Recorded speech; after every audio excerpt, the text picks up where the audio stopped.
कदम कदम बढ़ाए जा, खुशी के गीत गाए जा, ये जिंदगी है कौम की, तू कौम पे लुटाए जा.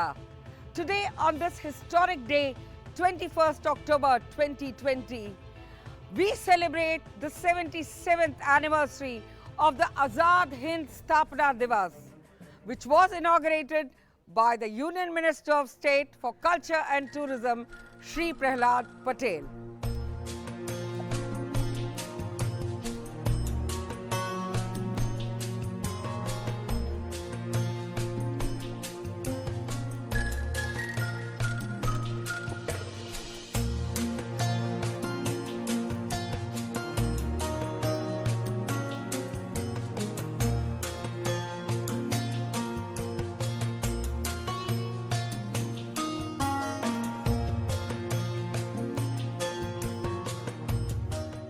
"77 years back, Netaji said from the ramparts of Red Fort that he would like to see the tricolour unfolded here. As very close by in barrack number 3, the court trials here were going on 21st October 77 years back. Today, we unite with that mission and we take that forward to 132 billion Indians. To mark the occasion of the establishment of the Azad Hind government. Azad Hind government was the first free government of undivided, united India. कदम कदम बढ़ाए जा, खुशी का गीत गाए जा, ये जिंदगी है कौम की, ये कौम पे लुटाए जा. आज भी वो गाना सुनने से blood boils. We must not forget 21st of October should be celebrated as the Independence Day, because declaration of Independence Day is the important factor. 15 अगस्त हम लोग को डोमिनियन स्टेटस मिला है. 14 अप्रैल 1944 साल. That was the first time जब आजाद हिंद फौज का बहादुर brigade colonel Shaukat Ali Malik का नेतृत्व में ब्रिटिश आर्मी को मार के निकाल दिया मोइरांग से और भारत की तिरंगा झंडा लहराया गया. ये भी इतिहास सामने आना चाहिए. उस टाइम सुभाष चंद्र बोस का आदेश था बहादुर ब्रिगेड के ऊपर, अब कदम कदम बढ़ाइए और लाल किले में जाइए. आज हम लोग ये ऐतिहासिक लाल किले में आज हम लोग ये कार्यक्रम कर रहे हैं. आजाद हिंद फौज और नेताजी सुभाष चंद्र बोस, ललती राम जी और परमानंद जी आज भी आत्मसमर्पण नहीं किया, सरेंडर नहीं किया. वो लोग लड़ाई जारी रखा. ये भी सामने आना चाहिए. आज समय आ चुका है.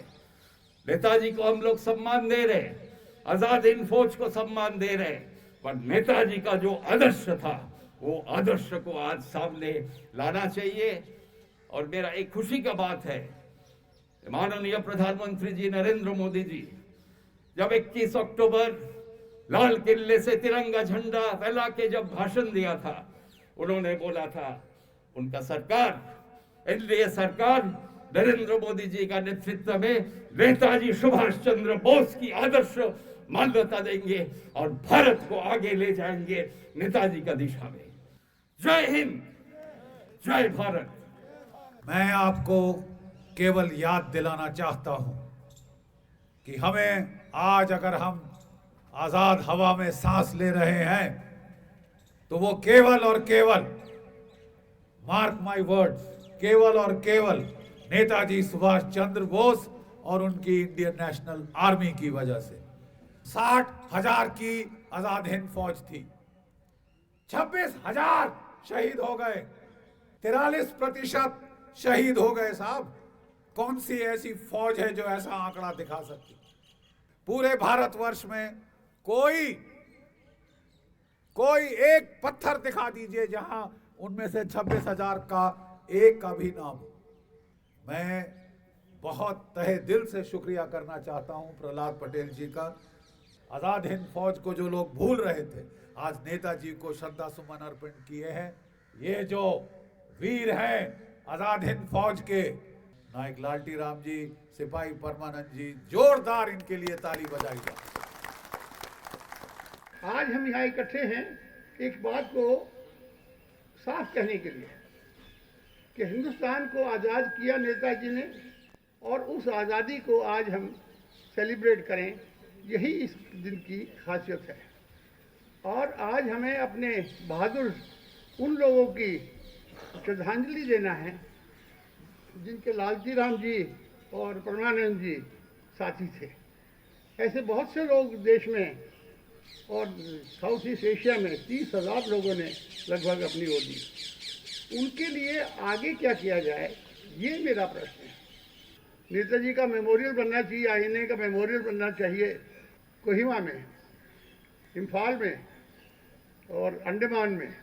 इस देश को ऐसी जगह की ज़रूरत है जहाँ पर देश के नागरिक एक पूजा स्थल के मार्फत या पूजा स्थल के तरीके से जाएं और नेताजी की कहानी से, नेताजी के उदाहरणों से एक प्रेरणा लें कि हम भी देश की सेवा करने को तैयार हैं और पेट्रियाटिज्म का सीखें, नेशनलिज्म को सीखें।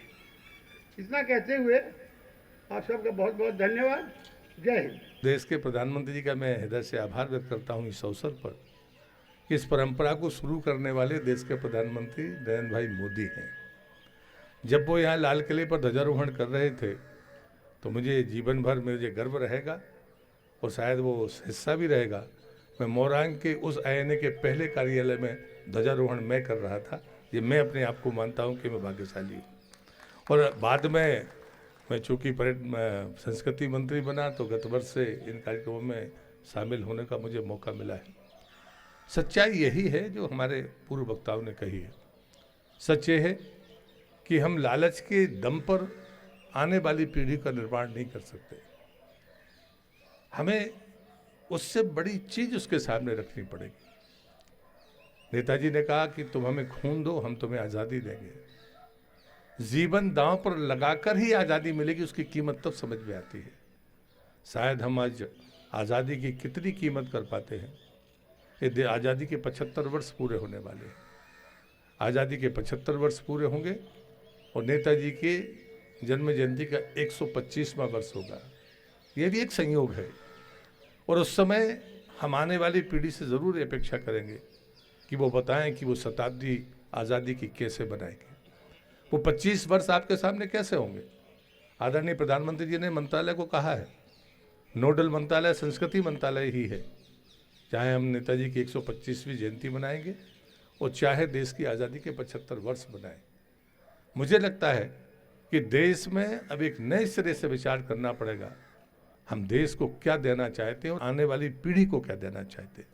हस्तांतरण की प्रक्रिया में वो गरिमा, वो त्याग, वो बलिदान और ऐसे लोग जो जिंदगी में जीवन भर लड़े, हम सब आईएनए के उन तमाम शहीदों के प्रति आदरणीय नेताजी के चरणों में और जो हमारे जीवित स्मारक हैं उनके चरणों में भी मैं नमन करते हुए अपनी बात को समाप्त करता हूँ। जय हिंद, जय Bharat.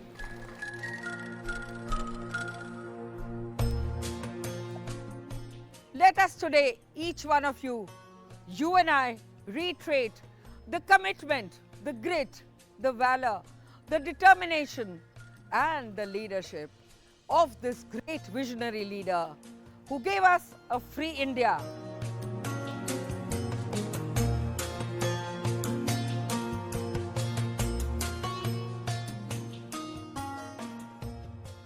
I represent my family's 4th generation in the army, but we are extremely proud of what our grandfather has done as part of the Azad Hind Fauj and the Azad Hind government.